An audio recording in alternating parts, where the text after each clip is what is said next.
రెండు తెలుగు రాష్ట్రాల్లో జరుగుతున్న పొలిటికల్ హాట్ టాపిక్స్ అలాగే నేషనల్ కి సంబంధించిన కూడా పొలిటికల్ హాట్ టాపిక్స్ గురించి మనకి ప్రతిరోజు తెలియజేస్తూనే ఉన్నారు ఇక మా పొలిటికల్ ఎడిటర్ అరవింద్ కోహ్లీ గారు. ఇక ఇవాల్టి హాట్ టాపిక్స్ గురించి తెలియజేయడానికి మనతో పాటు ఉన్నారు. నమస్తే సార్. నమస్తే.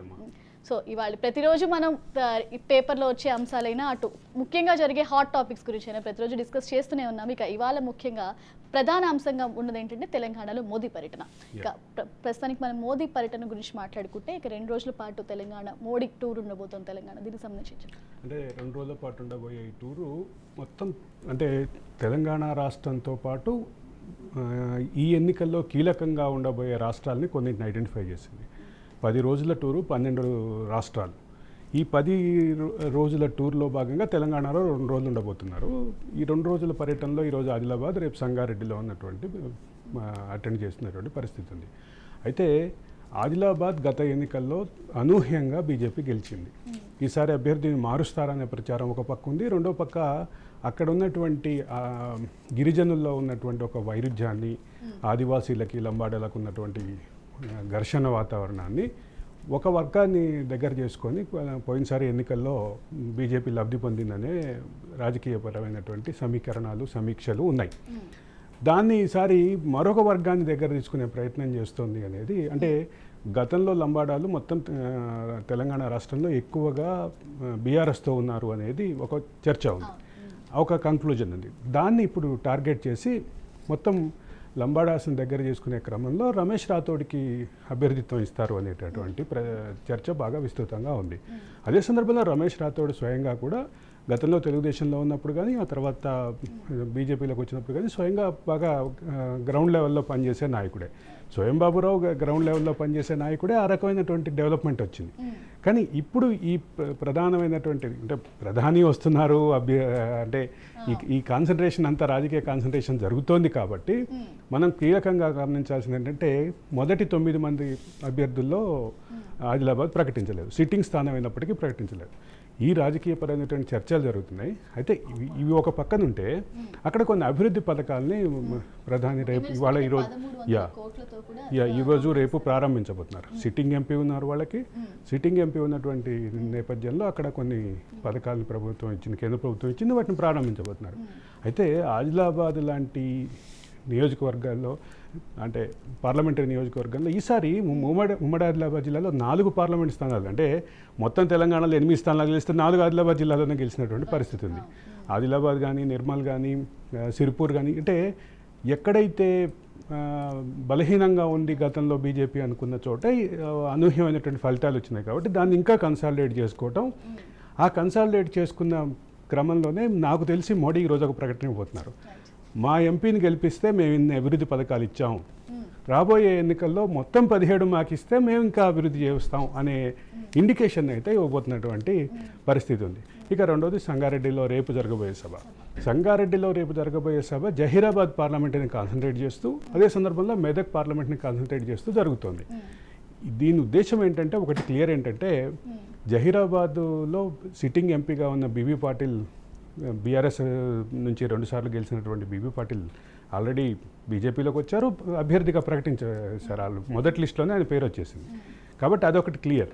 రెండోది మెదక్ స్థానంలో చాలా తీవ్రమైనటువంటి పోటీ ఉంది. రఘునందన్ రావు బాగా ప్రయత్నం చేస్తున్నారు. మరికొంతమంది నాయకులు ఆ స్థానం నుంచి టిక్కెట్ ఆశిస్తున్నారు. కాబట్టి ఈ 2 పార్లమెంటు స్థానాలని కాన్సన్ట్రేట్ చేస్తూ జరగబోతుంది. ఒకటి మాత్రం క్లియర్, అభివృద్ధి పథకాలు అనేది ఒక పక్షమైనా కానీ పార్లమెంట్ ఎన్నికల ముందు జరిగేటటువంటి రాజకీయ సభగానే చూడాలి. దీన్ని రాజకీయ సభగానే ఉంటుంది, రాజకీయ సమీకరణాలకి ఇది వేదిక అవుతుంది. అయితే అనూహ్యంగా బీఆర్ఎస్ నాయకులు చాలామంది బీజేపీలో చేరుతున్నారు. మనం అందరికంటే ముందు మనమే చెప్పాము ఆరూరు రమేష్కి సంబంధించి.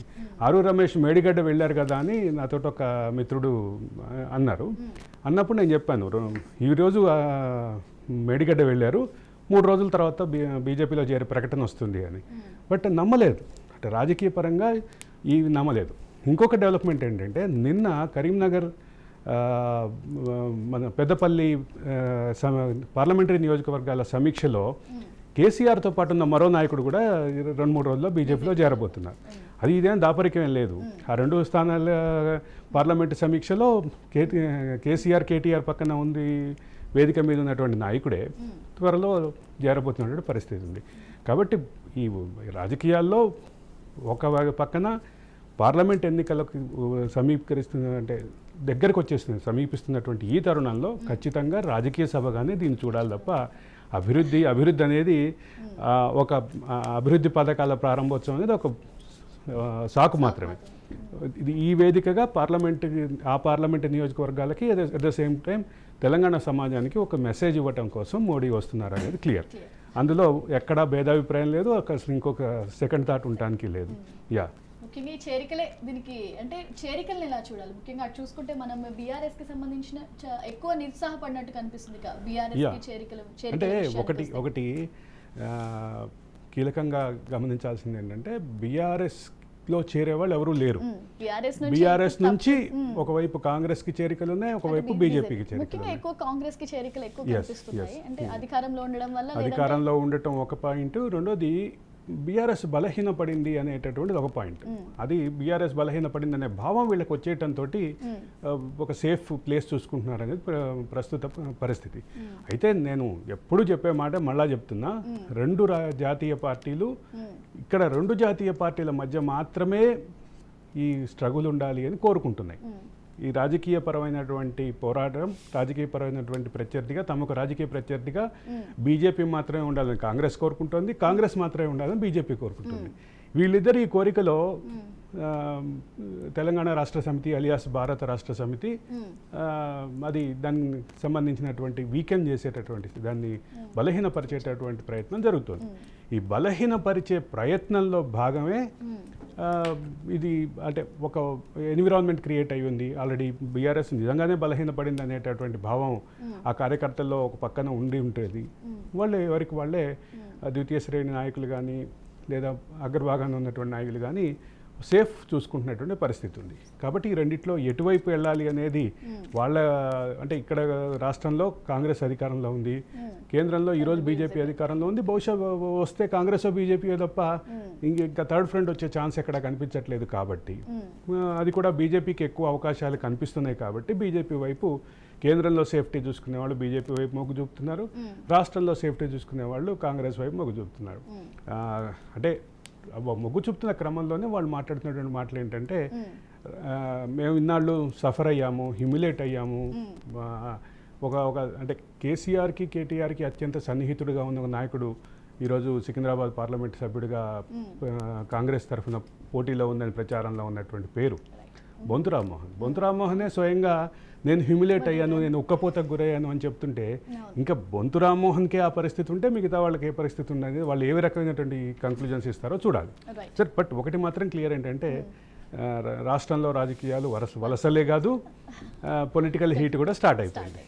మనం చూసుకుంటే కేసీఆర్ విషయానికి వస్తే, మన ఎన్నికల దగ్గర పడుతున్న వేళ, పార్లమెంట్ ఎన్నికల దగ్గర పడుతున్న వేళ కరీంనగర్ వేదికగా కూడా ఆయన ఒక సభ ఏర్పాటు చేస్తున్నారు కూడా. ఇక దానికి సంబంధించి అక్కడ సార్వత్రిక ఎన్నికలకు సంబంధించి కూడా శంఖారావం కూడా అక్కడి నుంచే పూరించాలని కేసీఆర్ నిర్ణయించినట్లు తెలుస్తుంది. అలాగే చూసుకుంటే అక్కడి నుంచే ఇక ప్రస్తుతం ఉన్న కాంగ్రెస్ ప్రభుత్వం ఏదైతే ఉంది దాని మీద కూడా విమర్శలు చేసే ఇది కూడా కనిపిస్తున్నట్లు తెలుస్తుంది. దీనికి సంబంధించి యాక్చువల్గా కేసీఆర్కి కరీంనగర్ సెంటిమెంట్ ఉందమ్మా. కరీంనగర్ సెంటిమెంట్ చాలా సందర్భాల్లో ప్రూవ్ అయింది. సన్నాహక సభ హైదరాబాద్లో పెట్టినప్పటికీ టీఆర్ఎస్ ఏర్పాటుకి సంబంధించి, టీఆర్ఎస్ ఏర్పాటుకు సన్నాహక సభ బసంత్ టాకీస్లో పెట్టినప్పటికీ ఆవిర్భావ సభ మాత్రం కరీంనగర్లోనే పెట్టారు. అక్కడి నుంచి మొదలు పెడితే ప్రతి దాంట్లోనూ కేసీఆర్కి సెంటిమెంట్ ఉంది. 2009 నవంబర్ 29వ తారీఖు కేసీఆర్ ఏదైతే ఆమరణ నిరాహార దీక్ష చేయడానికి కరీంనగర్ వెళ్లే క్రమంలో ఆయన అరెస్ట్ చేసి ఖమ్మం తరలించారో, అక్కడి నుంచి అక్కడ కూడా సెంటిమెంట్ పనిచేసింది. తర్వాత ఎం సత్యనారాయణరావు రెచ్చగొడితే రాజీనామా చేసి కరీంనగర్కి ఉప ఎన్నిక తీసుకొచ్చి భారీ మెజార్టీతో కేసీఆర్ గెలిచింది కూడా కరీంనగర్ నుంచి. ఇట్లా రకరకాల కారణాల రీత్యా కేసీఆర్కి కరీంనగర్తో సెంటిమెంట్ ఉంది. కాబట్టి ఇప్పుడు కూడా కరీంనగర్ వేదికగానే సభ పెట్టి కరీంనగర్ నుంచే శంఖారావం ఇవ్వాలి అనేది కేసీఆర్ భావిస్తున్నట్టున్నారు. కానీ ఒకటి చెప్పాల్సిన పరిస్థితి ఏంటంటే, అక్కడ సిట్టింగ్ ఎంపీ బండి సంజయ్ గ్రామాన పాదయాత్రలు చేస్తున్నారు. గ్రామాన ప్రతి కార్యకర్తని టచ్ చేస్తున్నారు. అంటే రాష్ట్ర స్థాయి నాయకుడిగా, జాతీయ స్థాయి నాయకుడిగా ఉన్న పనులను కూడా పక్కన పెట్టేసి కేవలం తన నియోజకవర్గాన్ని కాన్సన్ట్రేట్ చేస్తూ పనిచేస్తున్నారు. ఇంత పనిచేస్తున్నటువంటి బండి సంజయ్కి కాంగ్రెస్ అభ్యర్థి కానీ లేదా బీఆర్ఎస్ అభ్యర్థిగా ప్రకటించబడినటువంటి బోయినపల్లి వినోద్ కుమార్ కానీ ఏ మేరకు పోటీ ఇస్తారు అనేది ఒకసారి చూడాల్సిందే. కానీ బండి సంజయ్ మాత్రం గ్రామాన తిరుగుతున్నారు, ప్రతి గ్రామానికి పాదయాత్ర చేస్తున్నారు. ఆయన అంటే పాదయాత్రలతోటే ఆయన తన నియోజకవర్గంలో తన బలాన్ని పెంచుకుంటున్నారు. కాబట్టి ఏ రకమైనటువంటి ఫలితాలు వస్తే చూడాలి. అయితే ఒకటి మాత్రం ఏంటంటే కేసీఆర్ నిన్న కరీంనగర్ పెద్దపల్లి పార్లమెంటరీ నియోజకవర్గాల సమీక్ష సందర్భంగా ఒక వ్యాఖ్య చేశారు. అది ఖచ్చితంగా మాట్లాడుకోవాల్సిన సబ్జెక్టు. మీరు అడుగుతారు అనుకున్నా, అడగలే. కరీంనగర్ పార్లమెంటు పెద్దపల్లి పార్లమెంటు సమీక్ష సందర్భంగా కేసీఆర్ చేసినటువంటి మాట ఏంటంటే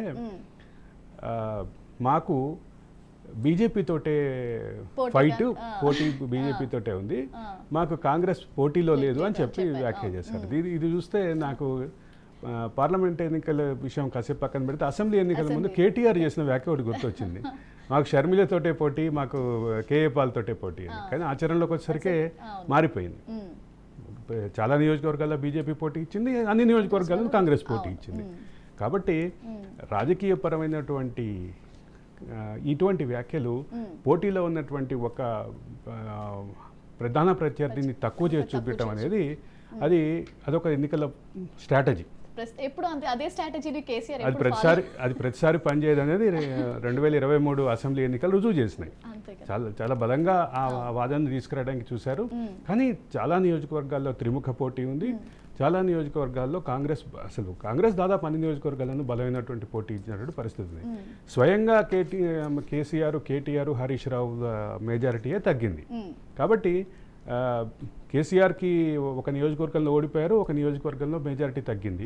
మెజారిటీ తగ్గిన క్రమంలో రెండవ స్థానంలో ఉన్నది బీజేపీ అయితే హరీష్ రావుకి అదే సందర్భంలో కేటీఆర్కి కాంగ్రెస్ అభ్యర్థులు బలమైనటువంటి పోటీ ఇచ్చినట్టు పరిస్థితి. అక్కడ మరి కేపాల్ లేరు, అక్కడ షర్మిల లేదు. కాబట్టి ఇది ఇట్లాంటి అంటే ఇది ఎన్నికల స్ట్రాటజీగా భావించవచ్చు. కానీ చివరికి అది పొలిటికల్ కామెడీ కాకుండా చూసుకుంటే పొలిటికల్ కామెడీ అయ్యే పరిస్థితి వస్తుంది. ఇప్పుడు పార్లమెంట్ ఎన్నికల్లో 17 స్థానాల్లో ఒక్క స్థానం గెలుస్తామా లేదా అనే ధీమా టీఆర్ఎస్లో కనిపించట్లేదు అని టీఆర్ఎస్ని సన్నిహితంగా చూసిన వాళ్ళు చాలామంది చెప్తున్నారు దానికి సంబంధించి. కానీ అది ఇప్పుడు అటువంటి కంక్లూజన్స్కి రాలేము. కానీ వచ్చే క్రమంలో మాత్రం ఇటువంటి మాటలు పొలిటికల్ స్ట్రాటజీగా వాడే ఇటువంటి మాటలు పొలిటికల్ కామెడీగా మారకుండా చూసుకోవాల్సిన అవసరం అయితే రాజకీయ పార్టీల మీద ఉంది. ఇంకొక అంశం ఏంటంటే ఇందాక మనం మాట్లాడుకున్నాం చేరికల గురించి. ఇంకా సీఎం రేవంత్ ఎవరైతే ఉన్నారు బీఆర్ఎస్ ఎమ్మెల్యే తెల్లం భేటీ అయినట్టు జరుగుతుంది. ఇప్పటికే సీఎం రేవంత్ ను కలిసి తెల్లం వెంకట్రావు భేటీకి సంబంధించి రకరకాల ఊహాగానాలు ఉన్నాయి. ఆయన వాస్తవంగా అక్కడ జిల్లా రాజకీయాల్లో పొంగులేటి శ్రీనివాసరెడ్డికి బాగా సన్నిహితుడిగా చెప్తారు, పొంగులేటి శ్రీనివాసరెడ్డికి శిష్యుడిగా చెప్తారు. అక్కడి నుంచి మొదలు పెడితే రాష్ట్ర రాజకీయాల వరకు ఆయన ప్రస్తావనలో ఎక్కడ కాంగ్రెస్ మీద తీవ్రమైనటువంటి విమర్శలు కనిపించలేదు. ఆల్రెడీ గతంలో ఒకసారి కలిసిన సందర్భంలో కూడా ఎందుకు కలిశారు, చేరుతున్నారా అన్న ప్రస్తావన దానికి సంబంధించిన చర్చలు వచ్చినటువంటి పరిస్థితి ఉంది. మళ్ళీ కేసీఆర్ని వెళ్ళి కలిసి దానికి సంబంధించిన ఫోటోలు రిలీజ్ అయినాయి. ఈసారి మొత్తం ఫ్యామిలీతో వెళ్ళి కలిశారు కాబట్టి చేరబోతున్నారు అనేటటువంటి ఊహాగానాలు అయితే ఉన్నాయి. ఇప్పటికే కంచర్ల అంటే 10 ఏళ్ల పాటు బీఆర్ఎస్ ప్రభుత్వంలో ఉన్న వాళ్ళు కూడా ముఖ్యంగా సిట్టింగ్లు కూడా మారిపోయే అవకాశాలు కనిపిస్తున్నాయి. అంటే ఇక్కడ గమనించాల్సింది ఏంటంటే బలమైన నాయకులుగా కేసీఆర్కి కేటీఆర్కి అండగా ఉన్నటువంటి చాలామంది, ఫర్ ఎగ్జాంపుల్ బొంతు రామ్మోహన్, తర్వాత ఇంకోటి సైదిరెడ్డి హుజూర్నగర్ లో గతంలో ఎమ్మెల్యేగా ఉన్న సైదిరెడ్డికి సంబంధించి ఆయన కూడా బీజేపీలో చేరబోతున్నట్టుగా, నల్గొండ పార్లమెంట్ అభ్యర్థిగా రాబోతున్నట్టుగా ఊహాగానాలు ఉన్నాయి. రెండోది అంటే కేసీఆర్కి కేటీఆర్కి అత్యంత సన్నిహితులుగా ఉన్న చాలామందే వెళ్తున్నటువంటి పరిస్థితి ఉంది. కాబట్టి ఇప్పుడు అసలు బొంతు రామ్మోహన్ కుటుంబం వెళ్ళటమే ఒక పెద్ద అంటే బీఆర్ఎస్కి షాక్గా చూడాలి. ఇక గుండు సుధారణ, వరంగల్ మేయర్ గుండు సుధారానికి సంబంధించిన అంశం అయితే ఖచ్చితంగా చర్చలో ఉంది. ఆమె వెళ్ళి కలిశారు, ఈరోజు చేరబోతున్నట్టుగా ఉంది. ఆమె గతంలో తెలుగుదేశం పార్టీలో ఉన్నప్పుడు రేవంత్ రెడ్డికి సన్నిహితంగా ఉన్నారు. అంటే రేవంత్ రెడ్డి సంబంధించిన టీంలోనే ఉండేవారు అనేది ఆవిడ గురించి చెప్తా ఉంటారు. ఆవిడ రాజ్యసభ సభ్యురాలుగా ఉన్నారు. రాజ్యసభ కూడా ఆవిడకి తెలుగుదేశం పార్టీ అనూహ్యంగా వచ్చింది, ఆవిడ ఊహించకుండా తీసుకువచ్చినటువంటి పరిస్థితి ఉంది. అదే సందర్భంలో 2009 నుంచి ఆవిడ రాజ్యసభలో ఉన్నప్పటికీ 14లో పార్లమెంట్లో జరిగినటువంటి 2014 ఆంధ్రప్రదేశ్ పునర్వ్యవస్థీకరణ చట్టం విషయంలో కూడా బలంగా ఉన్నారు ఇటువైపు అని చెప్పేసి చెప్తా ఉంటారు ఆమె గురించి. కాబట్టి ఇవన్నిట్లో కీలకంగా ఉన్నటువంటి విషయం ఏంటంటే రేవంత్కి బలం పెరుగుతోంది అనే ఇండికేషన్స్ అయితే ఉన్నాయి. కానీ వలసలు మాత్రమే బలాన్ని పెంచవు, ప్రజల్లో ఉన్నటువంటి నమ్మకాన్ని పెంచుకోవటం, ప్రజలకి ఇచ్చిన హామీలు నిలబెట్టుకోవటం, ఇది ఒక కీలకమైనటువంటి అంశం. ఈ మొత్తం పార్లమెంట్ ఎన్నికల తర్వాత మరిన్ని రాజకీయ పరిణామాలు మారేటటువంటి అవకాశం ఉంది, మరిన్ని వలసలు పెరిగేటటువంటి అవకాశం అయితే ఖచ్చితంగా ఉంది. ఇంకొక సబ్జెక్ట్ ఏంటంటే మనకి మేడిగడ్డ అన్నారం సుందేల్ ఈ ప్రాజెక్ట్ సందర్శించడానికి నేషనల్ డ్యామ్ సేఫ్టీ అకాడమీ అనేది అయితే ఇప్పుడు విజిట్ నేషనల్ కోసం డ్యామ్ సేఫ్టీ అథారిటీ మేడిగడ్డ మీద ఆల్రెడీ ఒక అంటే ప్రిలిమినరీ రిపోర్ట్ ఇచ్చింది. అన్నారం సుందేళ్లకు సంబంధించి ప్రిలిమినరీ సజెషన్ ఇచ్చింది. ఎందుకు అంటే ఆ 2 బ్యారేజీలకి బొంగలు ఉన్నాయి కాబట్టి ఆ బొంగలు ఏవైతే ఉన్నాయో ఆ బొంగలు వాటి ఎస్టిమేట్ చేయడానికి, వాటి వల్ల జరిగే నష్టాన్ని ఎస్టిమేట్ చేయడానికి, అదే సందర్భంలో డ్యామ్ యొక్క సస్టైనబిలిటీని, డ్యామ్ యొక్క స్ట్రెంగ్త్ని చూడటానికి, ఈ రెండింటిని అధ్యయనం చేయడానికి డ్యామ్స్ని ఖాళీ చేయమని చెప్పి, అంటే బ్యారేజీలని ఖాళీ చేయమని చెప్పి ప్రాథమికమైనటువంటి సలహా ఇచ్చింది. ఆ మేరకు ఆల్రెడీ నీటి సీపేజ్ వీటన్నిటిని స్టడీ చేయడానికి ఒక ప్రాథమికమైనటువంటి రిపోర్ట్ అయితే ఇచ్చింది. కానీ ఇప్పుడు ఒక పూర్తి స్థాయి అధ్యయనానికి, కాళేశ్వరం ప్రాజెక్టు మీద పూర్తి స్థాయి అధ్యయనానికి ఒక టీంని ఏర్పాటు చేసింది. చంద్రశేఖర్ అయ్యర్ అనుకుంటా టీం హెడ్గా ఉన్నారు. చంద్రశేఖర్ అయ్యర్ ఆధ్వర్యంలో టీం ఏర్పాటు చేశారు. గత 2-3 రోజుల నుంచి మనం మాట్లాడుతూనే ఉన్నాం. అయితే ఈ టీం 6వ తారీఖు రాబోతుంది. ఇక్కడ అన్నింటిలోనూ ఒక కీలకమైన అంశం ఏంటంటే ఈ టీం ఇచ్చే రిపోర్టు ఆధారంగా రాష్ట్ర ప్రభుత్వం కార్యాచరణ రూపొందించబోతుంది. ఇప్పటికే విజిలెన్స్ వాళ్ళు ఇచ్చినటువంటి రిపోర్ట్ ఉంది. విజిలెన్స్ రిపోర్ట్లో ఇచ్చినటువంటి ఒక 4 మీద 5 మీద క్రిమినల్ కేసులు పెట్టమని వచ్చింది. రెండోది, ఇంకొక సామాజిక కార్యకర్త ఆల్రెడీ ఆ జిల్లా కోర్టులో పిటిషన్ వేస్తున్నారు.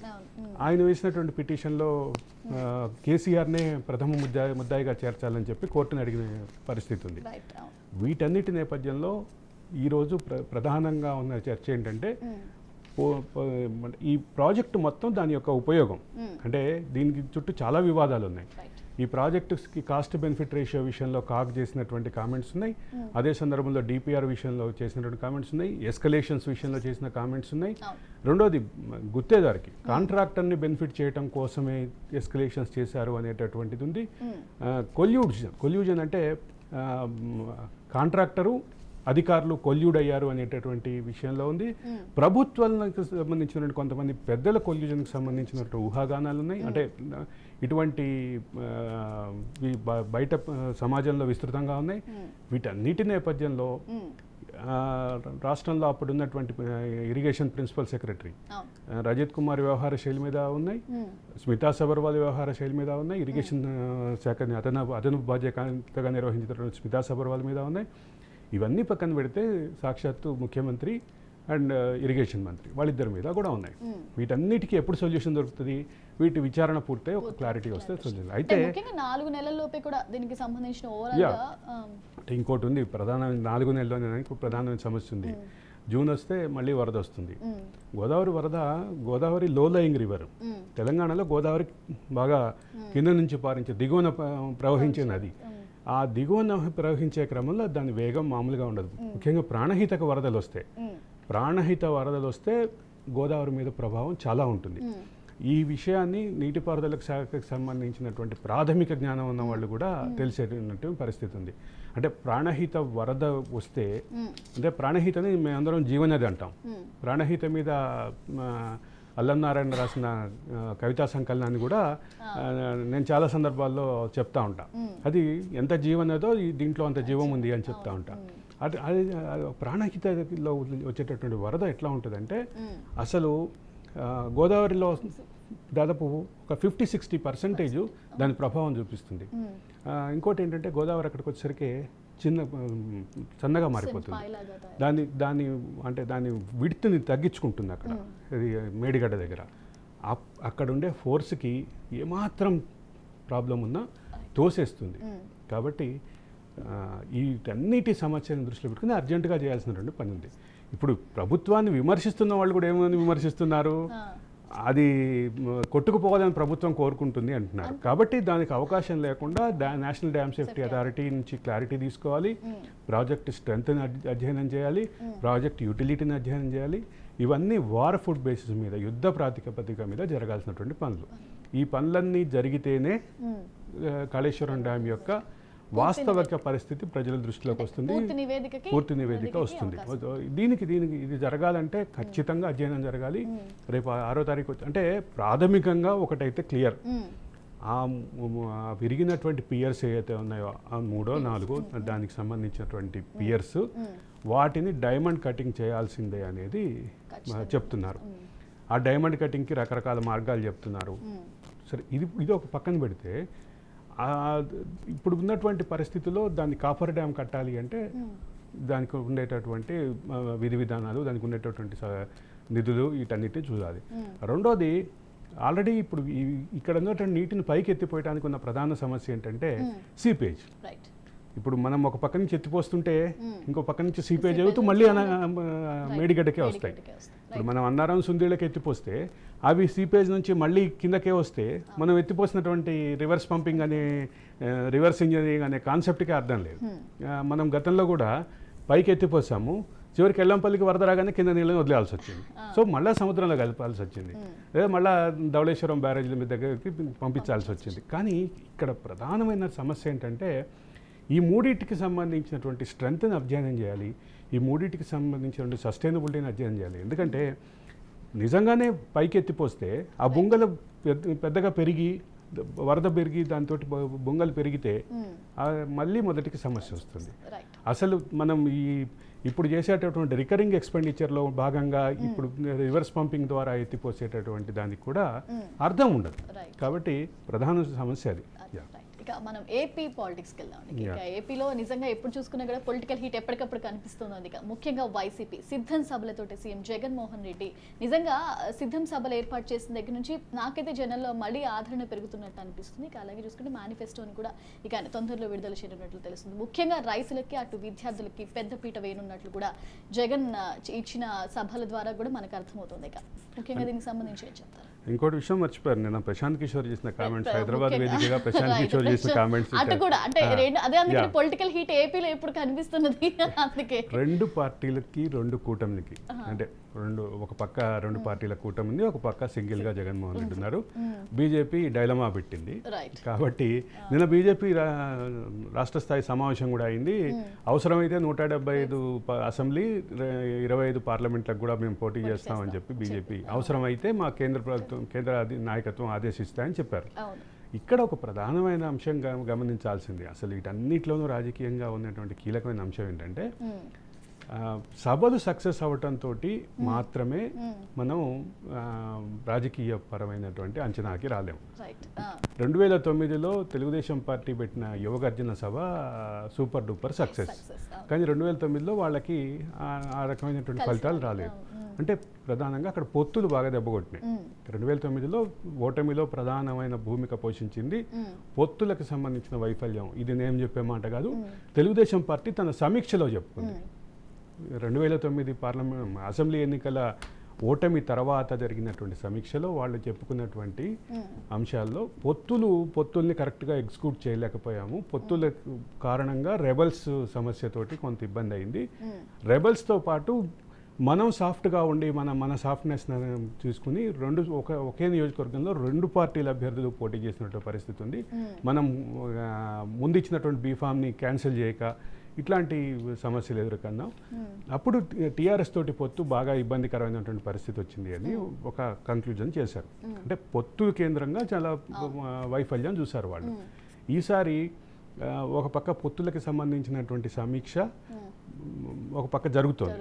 అంటే ఎక్కడైతే ఏ నియోజకవర్గాల్లో అయితే అసంతృప్తి ఉందో వాళ్ళని కూర్చోబెట్టి మాట్లాడటం, రెబల్స్ సమస్య లేకుండా ఉండటం.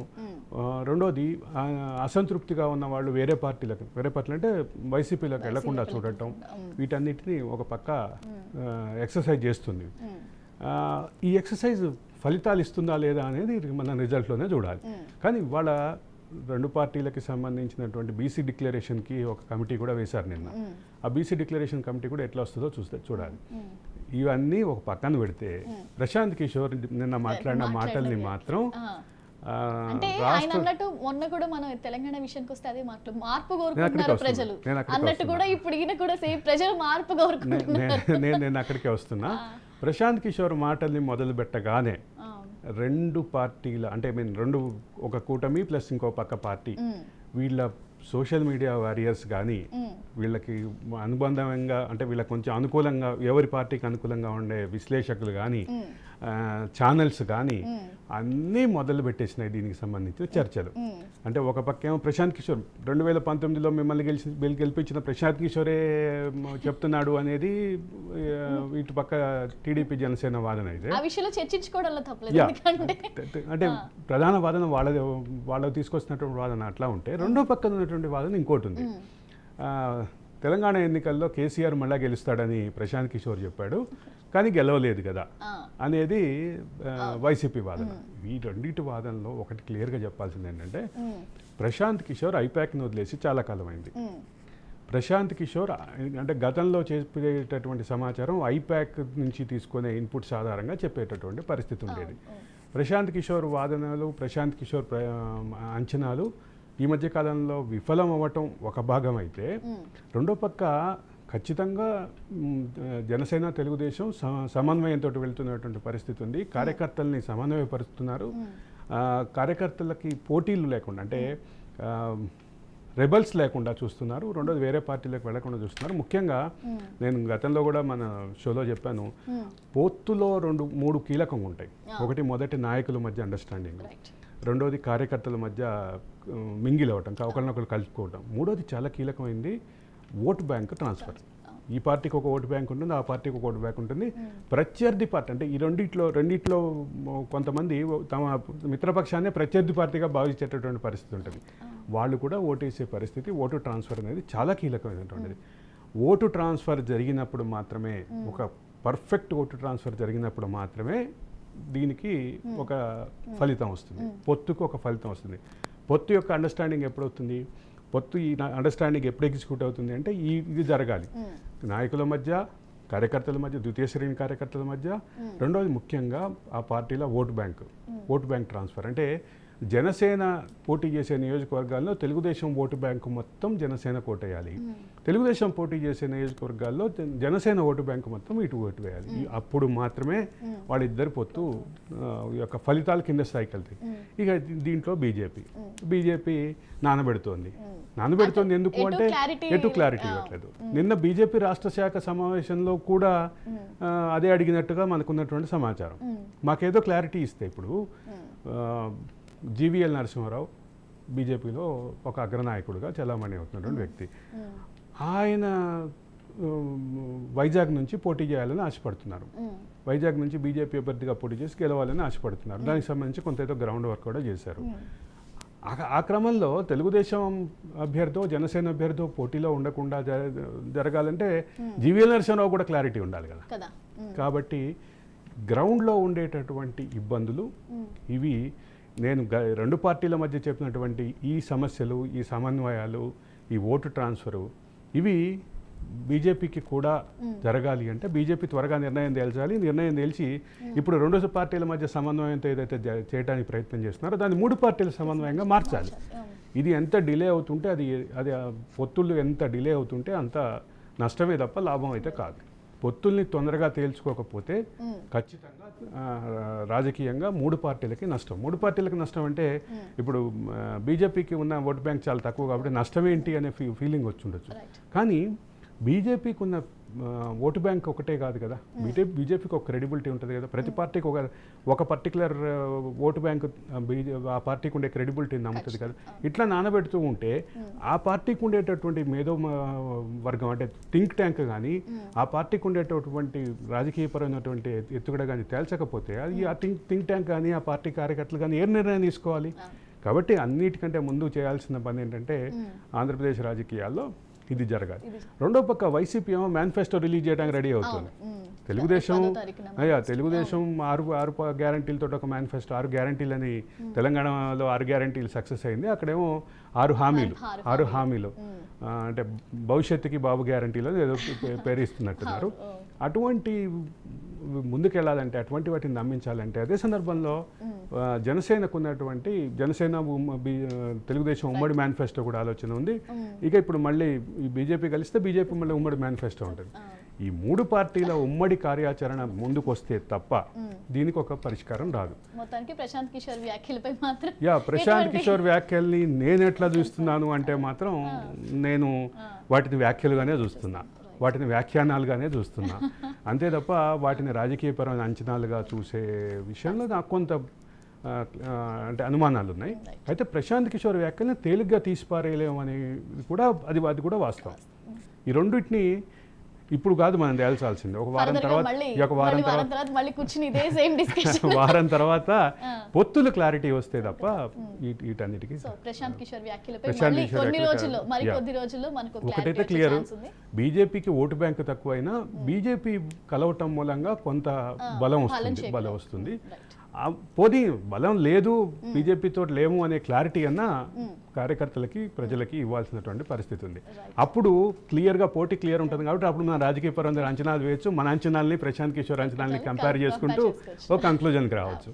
ప్రశాంత్ కిషోర్ లాంటి సెఫాలజిస్టు మనం ఉండేటటువంటి మన ప్రొఫెషనల్ అనాలిసిస్ ఈ రెండింటిని కలుపుకొని ఆలోచించి క్లోజ్ చేద్దాం.